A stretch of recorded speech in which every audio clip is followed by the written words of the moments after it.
Would you have guessed these are gluten-free? Make these ooey gooey cinnamon rolls with me. The key to these delicious gluten-free cinnamon rolls is the Bob's Bread Mill bread mix. It needs to be this specific one or they just don't turn out quite the same. And trust me, I have tried. I found this recipe randomly after Dalton was told he needed to go mostly gluten-free, and he used to love the Cinnabon cinnamon rolls, and obviously he could no longer have those, so he was super sad about it, but I would say these are just as yummy. The bread mix has its own yeast in it, but you'll actually want 2 packets of quick rising yeast instead, and you'll definitely need a hand or stand mixer for this. Since the beginning of the year, we have committed to making more meals and foods at home, and I have been loving it. I love trying out new recipes, and I'm super glad I found this one. When I use the water, I actually use only about a cup versus a cup and a quarter because the extra water in it was making the dough just a little bit too sticky. It's always so interesting with baking, kind of figuring out the science behind it, what works, what doesn't work. There is definitely a bit of trial and error to it, even with a recipe.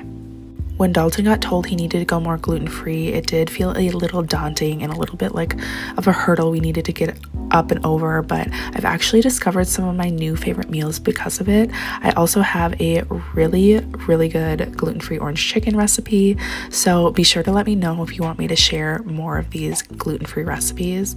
There's just something truly satisfying about making your own meals or sweet treats like this, and we've just discovered there's actually so many options nowadays, and it really hasn't been that much of a disruption.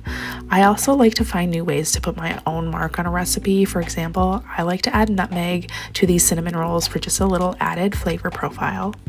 And another thing that I love is that extra homey, cozy smell you get when you bake something. Like, who doesn't love the smell of a bakery and like homemade cinnamon rolls?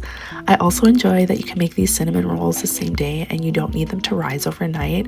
This recipe is actually pretty quick and easy in my opinion. Like, I am not a pro baker, but if I can do them, you can do them.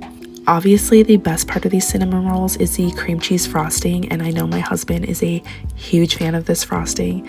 It's honestly so delicious and so incredibly easy to make. My biggest tips are just make sure your butter is soft and mix in your powdered sugar slowly. You also need that little splash of vanilla in the frosting to just take them to the next level. These are definitely best served warm and they do not last long in my house. I hope you enjoy, and I will see you in the next one. Bye!